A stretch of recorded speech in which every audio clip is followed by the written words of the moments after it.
tell you a little bit something about Dawn of the Jedi. The biggest question John Ostrander and I had when we took on this project was how did everybody get to Tython, like all the people get to Tython to start learning about the Force and everything like that, and we got that figured out.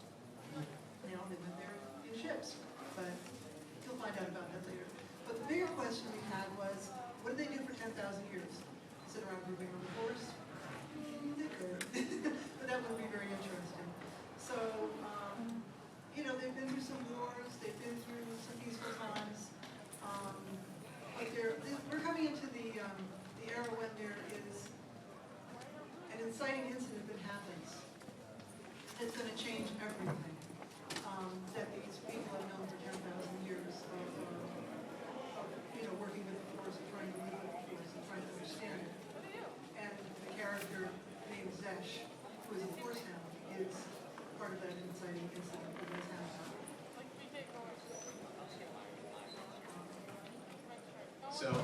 So as Jan was kind of mentioning, this series is going to be called Dawn of the Jedi because it is literally the beginning of the Jedi Order. So this is a really exciting book for us, and there's a winged Rancor.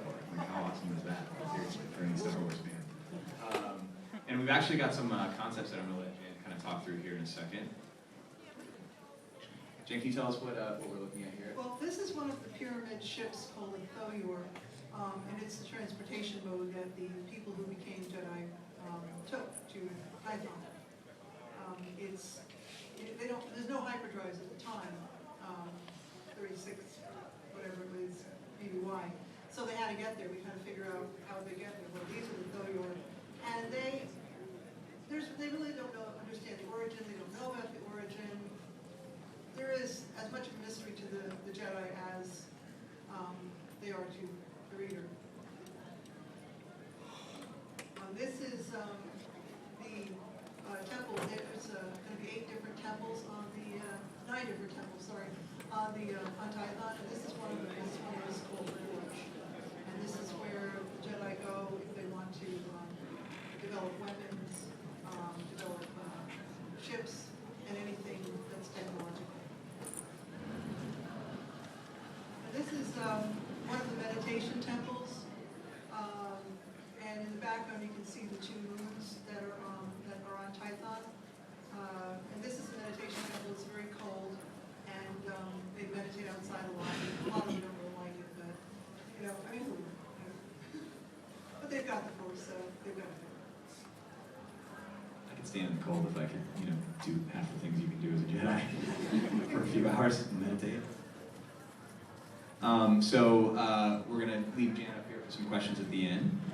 But another series that actually we have launching in December is called Agent of the Empire. And this book, again, is being written by John Ostrander, who's also working on Dawn of the Jedi. And it is really a James Bond story told in the Star Wars universe, essentially, or galaxy, pardon me.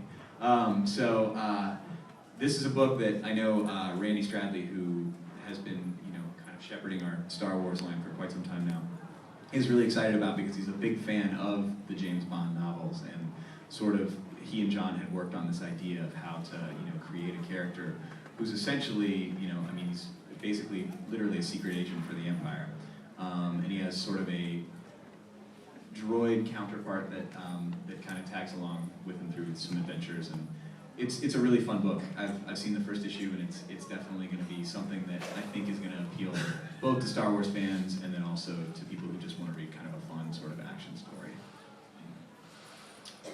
So another story that takes place quite a bit earlier, obviously in the Star Wars timeline, Crimson Empire. This book was sort of one of the 2 titles that really kind of kicked off Dark Horse's taking over the Star Wars license back in 1981.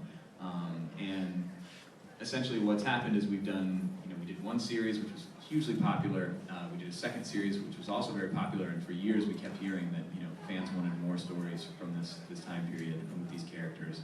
And so begrudgingly, Randy Stradley agreed to do a 3rd series. With Mike Richardson, our president and publisher, is actually the writer on this. They created this series together, and they're working on it again. They've also brought back Paul Gulacy to do the artwork, and the first issue is actually on sale in just a couple weeks now. So there's a couple of panels from that first issue. And also, any of you guys who did pick up Dark Horse Presents #1, there was a 8-page story that kind of led into this first issue in there as well.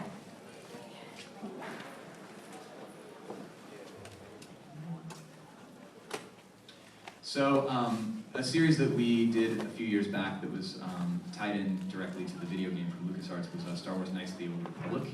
Any of you guys read that series at all? Any Star Wars fans? That was a great series. It ran for about 50 issues, written by John Jackson Miller, who also is currently writing our Mass Effect books, along with Mac Walters, who's the writer on the game. So John, it was pretty clear that Zane and this cast of characters that John had worked with on this series, he really wasn't done yet. And much like what we did with Legacy, basically we want to kind of really, literally send the series out with a bang. So, the last thing we did with Star Wars Legacy was a 6-issue series called Legacy War. And we're actually going to be doing something very similar with Knights of the Old Republic, which, if you guys read the series, this has kind of been building to this for a long time. We just didn't know when we were going to get a chance to tell that story, so we're actually going to be launching this next year in February. So we've got a lot happening for Star Wars next year. Another series that John wrote for us that he's actually writing the novel for Del Rey is Knight Errant. Deals with a young character by the name of Kara Holt. She's, I believe, 19 now. And actually it was kind of cool at Celebration a few years ago. We had this thing that we did where we reached out via Twitter and we said, hey, look, if we can find a young cosplayer who's willing to make this costume, Dark Horse will pay for it, and we'll get you into the show. And actually, it's funny because now it's hard for me to look at Kira without thinking of this girl Madison, who literally was Kira Holt. And it's funny because now she starts to look a little bit more and more like her ever since then. I think maybe intentionally. So another series that was big for us this year, Darth Vader. Obviously, you really can't get enough stories about Darth Vader, right? It's like Darth Vader and Boba Fett and Stormtroopers are like Star Wars fodder, basically. We did a series called Darth Vader and the Lost Command, which kind of was about a failed mission that Darth Vader led. And now we're going to be following up with a new series written again by Hayden Blackman, who wrote our Force Unleashed books and also wrote our initial Lost Command series, which is going to be called Darth Vader and the Ghost Prison, and that's going to be launching next year as well. Unfortunately, we don't have any art to show from that yet, so you just get a logo. Look how cool it is. It says Star Wars.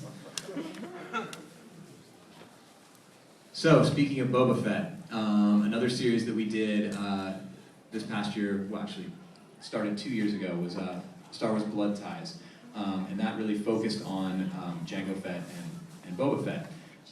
And we're kicking off a new series of Star Wars Blood Ties. We're bringing back the same creative team, and this is the cover to issue #1 because the series is literally titled Boba Fett is Dead. Which I guess that cover kind of spoils for anyone. All right, so that's all we have to get through for today. So we're going to go ahead and turn it over to questions for